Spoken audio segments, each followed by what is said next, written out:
नमस्कार, मैं हूं आशुतोष और आप देख रहे हैं सत्य हिंदी। सत्य हिंदी के विशेष कार्यक्रम आशुतोष की बात में आपका स्वागत है। बातचीत शुरू करने के पहले एक छोटी सी अपील। सत्य हिंदी एक कोशिश है ईमानदार, निडर और निर्भीक पत्रकारिता की। हम अपने लाखों दर्शकों के शुक्रगुजार हैं जो लाखों की संख्या में हमारे कार्यक्रम को देखते हैं और हमारी हौसला अफजाई करते हैं। उनसे एक और छोटी सी गुजारिश करना चाहते हैं कि आप न केवल हमारे कार्यक्रम देखें बल्कि संभव हो सके तो हमारे वीडियोस को बड़ी संख्या में डिस्ट्रीब्यूट करें, सर्कुलेट करें और शेयर करें ताकि ईमानदार पत्रकारिता ज्यादा से ज्यादा लोगों तक पहुंचे। और साथ ही साथ सत्य हिंदी के ऐप को भी डाउनलोड करें। और अब आज की बातचीत शुरू करते हैं। आज मैं अपने दर्शकों के सामने एक सवाल पूछना चाहता हूं। आखिर देश में और राज्यों के अंदर जो मंत्री पद पर हैं, जो उप मुख्यमंत्री के पद पर हैं, उनका काम क्या है? उनका काम है सरकार चलाना।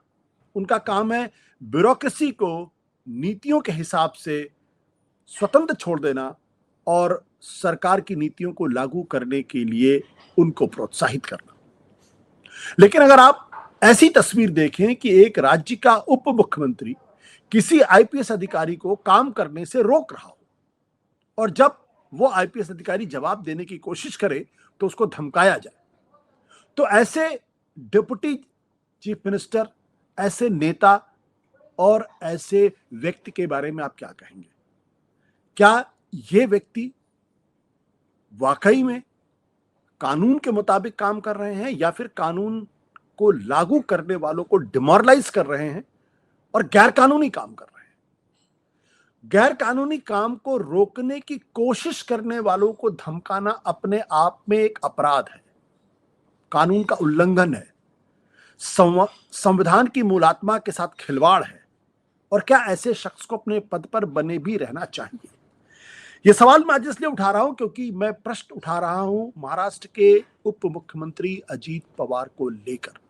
पिछले दिनों एक वीडियो और ऑडियो वायरल हुआ है। इस वीडियो ऑडियो में साफ तौर पर सुना और देखा जा सकता है कि महाराष्ट्र के उप मुख्यमंत्री अजीत पवार एक नवनियुक्त आईपीएस अधिकारी जो महिला है अंजना कृष्णा, उनको धमका रहे हैं। तो सबसे पहले आपको बता दूं कि उस बातचीत में क्या हुआ। अगर आप स्क्रीन पर नजर डालेंगे तो आपको साफ पता चलेगा। अजीत पवार कह रहे हैं, सुनो, मैं डिप्टी सीएम बोल रहा हूं और आपको आदेश देता हूं कि वो रुकवाओ। जिस पर दूसरी तरफ आईपीएस अधिकारी अंजना कृष्णा जवाब देती हैं, क्या सबूत है कि आप डिप्टी सीएम बोल रहे हैं? आप मेरे फोन पर कॉल करें। दरअसल आईपीएस अधिकारी ये निश्चित करना चाहती थी कि कहीं कोई होक्स कॉल तो नहीं है और इसलिए उन्होंने कहा कि आप मेरे नंबर पे फोन करिए, क्योंकि अजीत पवार जिस नंबर से फोन कर रहे थे वो एनसीपी के किसी कार्यकर्ता का था। इसके बाद अजीत पवार ने शायद इस बात की उम्मीद नहीं की होगी, उनका पारा चढ़ गया। अरे, एक आईपीएस अधिकारी की इतनी हिम्मत कैसे हुई मुझसे इस तरीके से बात करे और कि आप मेरे फोन पे बात करिए। कायदे से उनको परिचय देना चाहिए था। वो आपे से बाहर हो गए। उन्होंने कहा, मैं तेरे ऊपर एक्शन लूंगा, मैं वीडियो कॉल करूंगा, तब तुम मेरा फेस पहचानोगी। इतना आपको डेयरिंग हुआ है क्या? इतना आपको डेयरिंग हुआ है क्या? मैं तेरे ऊपर एक्शन लूंगा। अंजना कृष्णा की गलती क्या थी? वो शोलापुर महाराष्ट्र में पोस्टेड है, 2 साल हुए नौकरी में शामिल हुए हैं। वो एक गैर कानूनी तरीके से खनन हो रहा था, उसको रुकवाने की कोशिश कर रही थी, उसकी जांच पड़ताल कर रही थी। जाहिर सी बात है, जो लोग कर रहे थे उनमें से कुछ एनसीपी के कार्यकर्ता भी रहे होंगे। उन्होंने अंजना कृष्णा को पर धौक जमाने के लिए कहा कि मैं आपकी बातचीत अजीत पवार से करवा देता हूं। उसने अपने फोन से अजीत पवार को फोन मिलाया, जिस पर अजीत पवार आए और उन्होंने अंजना कृष्णा को धमकी देने की कोशिश की। अगर आप और हम किसी सरकारी कर्मचारी को धमकी देने की कोशिश करें या उनके काम में बाधा डालने की कोशिश करें तो ये कानूनन अपराध है और हमें जेल की हवा भी खानी पड़ सकती है, कस्टडी में भी लिया जा सकता है। सवाल इस बात को लेकर है, अजीत पवार बहुत ही घुटे हुए नेता है। खुद प्रधानमंत्री नरेंद्र मोदी ने उनके ऊपर गंभीर 70,000 करोड़ के घोटाले के आरोप लगाए थे, लेकिन उन्होंने अपने चाचा की पार्टी तोड़ी, बीजेपी के साथ गए उप मुख्यमंत्री बने और इस वक्त भी उप मुख्यमंत्री हैं, काफी पावरफुल माने जाते हैं। क्या उनके ऊपर ये कार्रवाई होगी कि उन्होंने एक आईपीएस अधिकारी को, जो कानूनी तौर पर सही काम कर रही थी, सरकारी काम में बाधा डाली, उसको धमकी दी? इस पर बात करेंगे पूर्व आईपीएस अधिकारी यशोवर्धन आजाद से। आजाद साहब, आपका बहुत बहुत स्वागत है। आजाद साहब हमारे साथ मौजूद है। आजाद साहब ने एक बहुत बड़ा ट्वीट भी किया है, उन्होंने फेसबुक पर भी डाला। उन्होंने लिखा, does a deputy CM has power, right, ethics to order an IPS officer to desist from following the course of law? The brazen, naked, disgusting display of power was shown by Ajit Pawar viral video, Deputy CM of Maharashtra, in giving an illegal order to a lady IPS officer Anjana Krishna. बड़े कड़े शब्दों का इस्तेमाल आपने कर दिया sir. मुझे सबसे पहले आशुतोष मैं आपको धन्यवाद देना चाहूंगा कि आप उन कुछ पत्रकारों में ऐसे हैं जिन्होंने इस विषय को रेज किया है। मुझे इस बात में बड़ा दुख है कि जिस आईपीएस अफसर के बारे में हम बात कर रहे हैं वो एक शीज अ किड, 2 साल की सर्विस है उसकी, और वो केरला से आई है, वो बच्ची महाराष्ट्र में है, सोलापुर में है, और ऐसे ईमानदार और निर्भीक अधिकारी या बच्चे का सपोर्ट अगर पूरा देश नहीं करेगा तो हम क्या सीख दे रहे हैं अपने नई जनरेशन को। छोड़िए पुलिस की वर्दी, मैं बोलता हूं किसी कोई भी जवान आदमी अगर इस वीडियो को देखेगा और इस पूरे जो घटना हुई है उसको अगर देखेगा तो उससे क्या स्वरूप मिलेगा हमारे एडमिनिस्ट्रेशन का और हमारे अधिकारियों का। दूसरी बात, सबसे पहले मैं ये कहना चाहूंगा कि पवार साहब, जो आपने मेरे ट्वीट को कोट किया, पवार साहब ने ना मंत्री परिषद की मर्यादा, कानून की मर्यादा और शिष्टाचार के जो बेसिक मर्यादा है, इन सारों का उल्लंघन किया है। अगर सवाल ये भी नहीं है कि महिला है या पुरुष है, सवाल एक वर्दी का है। सवाल उस वर्दी का है जो कि कानून की रखवाली करता है। क्या अवैध खनन के खिलाफ अभियान में गई शासकीय कोई भी टुकड़ी हो, पुलिस की हो, किसी की हो, क्या उसको कोई भी मंत्री या कोई भी संविधान में क्या आदेश दे सकता है कि आप इस कार्रवाई को रोकें? उन्होंने ऐसी कार्रवाई दी, आदेश दिया और ये पब्लिकली दिया। यही सबसे बड़ी गलती पवार साहब ने की। आपको क्यों लगता है, क्यों इस तरीके की बात या क्यों इस तरीके का आदेश वो दे रहे थे?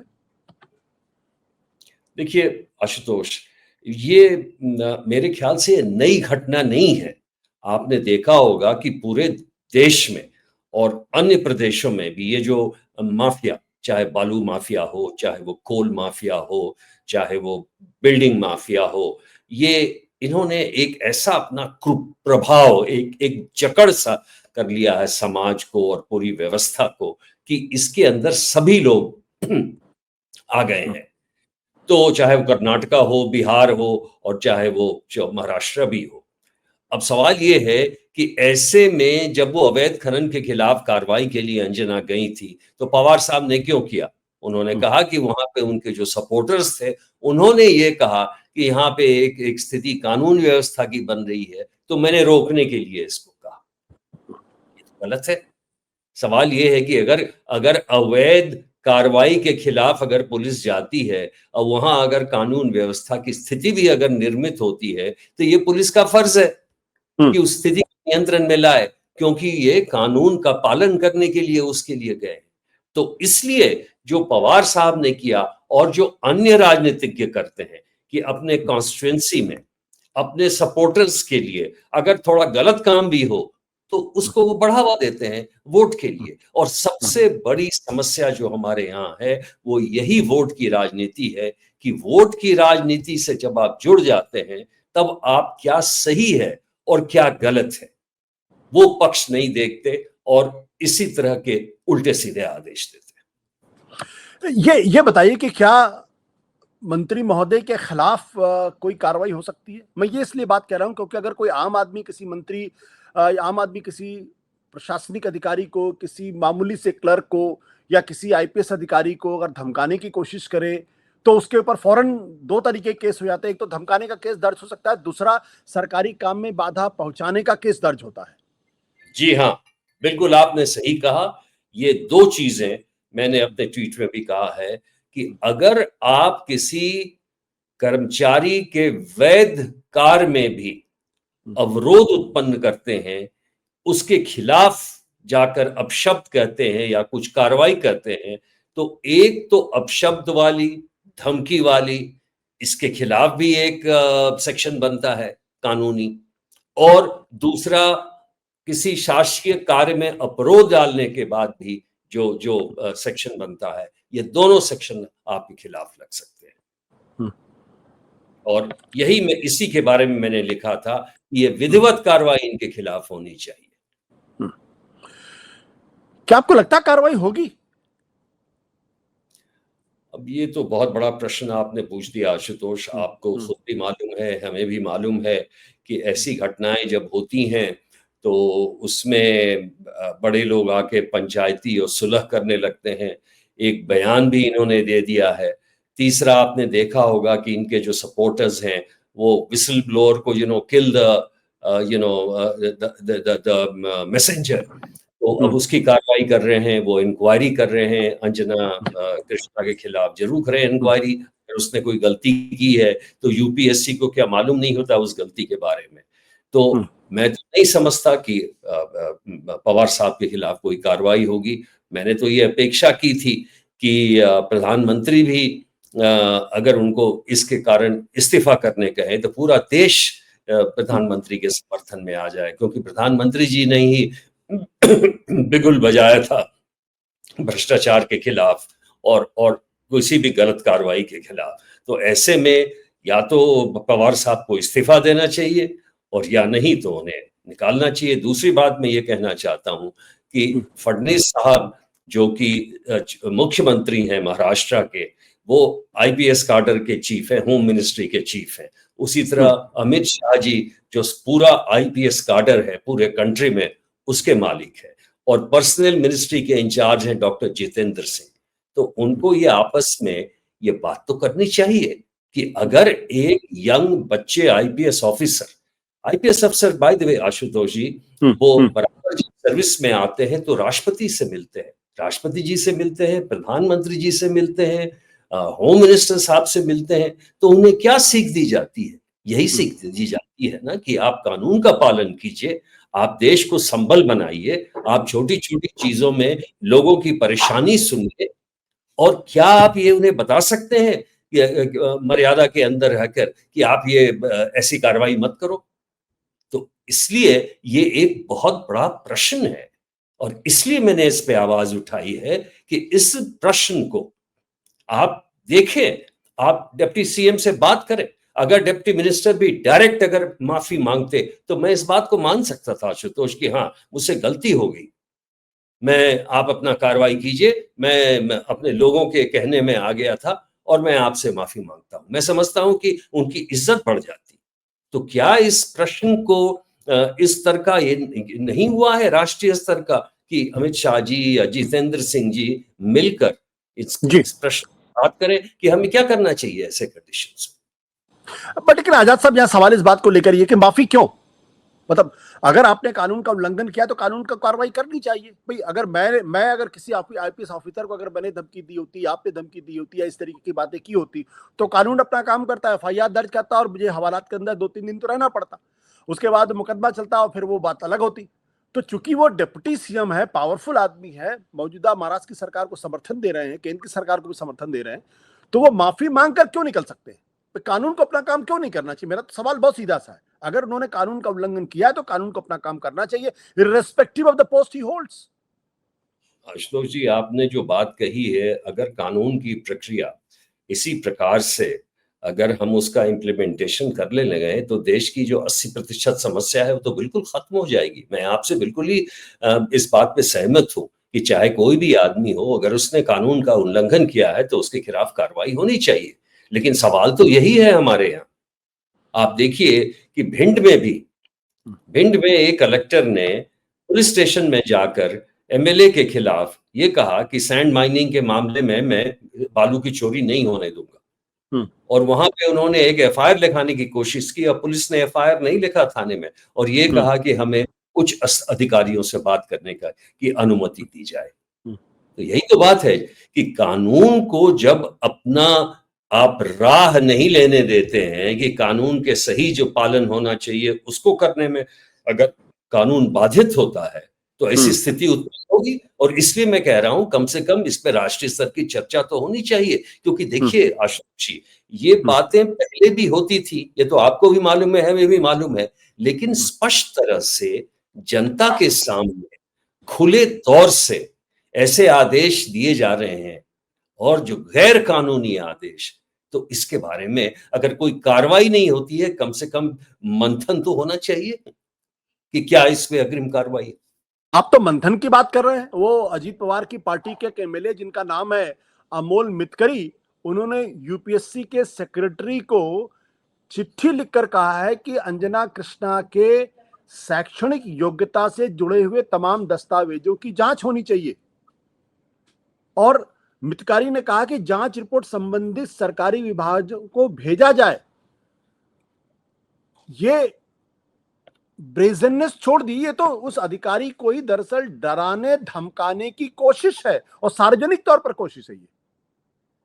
और व्यवस्था के साथ ऐसा क्रूर मजाक तो मैं समझता हूं कि ऐसे ही नेतागण कर सकते हैं। और बताइए कि यूपीएससी से ये कॉम्पिटिटिव एग्जाम से निकली हैं, उसके बाद इन्हें आईपीएस मिला है, सारी चीज देख के, रिकॉर्ड्स देख के, वेरिफिकेशन भी होता है, वेरिफिकेशन होता है, पुलिस वेरिफिकेशन होता है, और उसके बाद इनकी पोस्टिंग महाराष्ट्र काडर में की गई है। एक बात और बताऊं आपको आशुतोष, कि ऑल इंडिया सर्विस जो सरदार पटेल ऐसे दिग्गज और महानायक ने जो कल्पना की थी, और ऑल इंडिया सर्विस को इसलिए रखा था, बरकरार रखा था आजादी के बाद, इसलिए उन्होंने कहा था कि केरला की एक बच्ची जाएगी महाराष्ट्र में, बिहार का एक लड़का जाएगा तमिलनाडु में, ताकि ये ऑल इंडिया कैरेक्टर जो है सर्विसेज का बना रहे।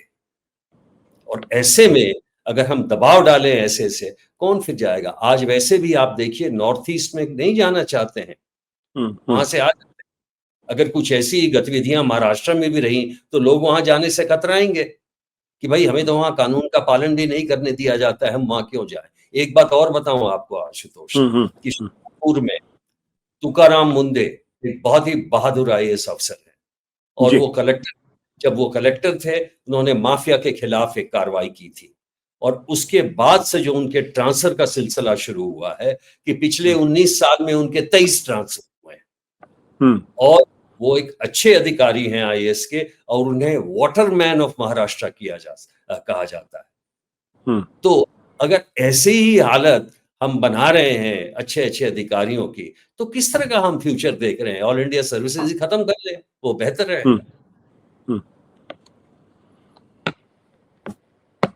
जी, आप बहुत दुखी लगते हैं, लेकिन क्या आपको लगता है कि सिस्टम इस आईपीएस अधिकारी के पक्ष में खड़ा होगा? क्योंकि वो तो बहुत पावरफुल लोग हैं, बहुत ही रसूख वाले लोग हैं, केंद्र तक उनकी पहुंच, या खुद उप मुख्यमंत्री हैं। तो ऐसे में एक आईएएस अधिकारी क्या करे, आईपीएस अधिकारी क्या करे वो? और वो भी जो जिसकी नौकरी भी 2 साल जमा हुई, वो क्या करे? वो चुपचाप बैठ जाए, कंप्रोमाइज कर ले सिस्टम के साथ, और जैसा पॉलिटिशियंस कहते हैं, जैसा नेता कहते हैं, वैसा करना शुरू कर दे। सीख तो हम यही दे रहे हैं, लेकिन मैं तो अपेक्षा ये कर रहा था कि देखिए आईपीएस एसोसिएशन कम से कम ये तो कह ही सकता है कि इस तरह की बदतमीजी से नेताओं को अलर्ट करना चाहिए, सूचित करना चाहिए कि ये जो कार्रवाई है वो बिल्कुल गलत है। और अगर आप ऐसा आईपीएस एसोसिएशन कहे तो मेरे खिलाफ से तो उनके खिलाफ कोई कार्रवाई नहीं होगी। ये अवश्य है कि आईपीएस एसोसिएशन शायद ये कहने में डरेगा कि अवैध और इलीगल आदेश दिए थे। आईपीएस एसोसिएशन की समस्या ये है आशुतोष कि वो सर्विस में अभी तक हैं, तो उनके जो प्रेसिडेंट है वो छोटी छोटी चीज को लेके जाते हैं उनके पास, लेकिन मुद्दे की जो बात होती है उसमें कुछ भी ऐसा नहीं है जो कि आईपीएस एसोसिएशन करवा सकता है। आईपीएस एसोसिएशन की जो कमांड है, चाहे एक एसोसिएशन चाहे बाहर में होना चाहिए। मुझे दुख इस बात का है कि एल्डर्स जिन्हें हम कहते हैं, वरिष्ठ जो आईपीएस अफसर जो रिटायर कर चुके हैं, कम से कम उनको एक बड़ी आवाज उठानी चाहिए। आईएएस अफसर जो है उनको आवाज उठानी चाहिए। और तीसरी बात यह है कि जो सिस्टम में लोग हैं, चीफ सेक्रेटरी हैं, वो चीफ ब्यूरोक्रेट है, डीजीपी हैं, चीफ पुलिसमैन है, वहां के जो अगर मैं रहता तो मैं जरूर अपेक्षा करता वहां के कलेक्टर और एसपी से कि पूरी फौज लेके उस जहां अवैध खनन हो रहा है उसमें पुनः जाके वहां पे रौंद दें उस इलाके को और उस कार्रवाई को बिल्कुल बंद करें, ताकि जो नौकरशाही की इज्जत है उसको बरकरार रखी जाए। ऐसे में मैं मानता हूं कि एक वो बच्ची कुछ नहीं कर सकती, आईपीएस एसोसिएशन भी बिल्कुल निष्काम हो गया है, तो कम से कम जो एक्टर्स हैं, सिविल सोसाइटी हैं, एंकर्स हैं, मीडिया के लोग हैं, वो तो कम से कम आवाज उठाएं। ये देश की चर्चा है, ये किसी एक वर्दी की चर्चा नहीं है, वर्दी की इज्जत रखने की चर्चा है। क्या आपको लगता है कि इसमें अदालत का दरवाजा खटकाया जाना चाहिए या अदालत को इसको सुओ मोटो लेना चाहिए? बिल्कुल लेना चाहिए, 100% लेना चाहिए। अगर मान लीजिए कि ऐसी कोई कार्रवाई नहीं हो रही है, तो सिस्टम जो ब्रेक कर रहा है, उसके बारे में पीआईएल करना चाहिए कि इसमें स्टेट को बाध्य किया जाए कि कानूनी कार्रवाई करे, ताकि एक तरह का लेसन मिले नेताओं को। ये बहुत ही आवश्यक है। बिल्कुल। यशवर्धन आजाद साहब, बहुत बहुत शुक्रिया हमसे बातचीत करने के लिए। Thank you so much sir.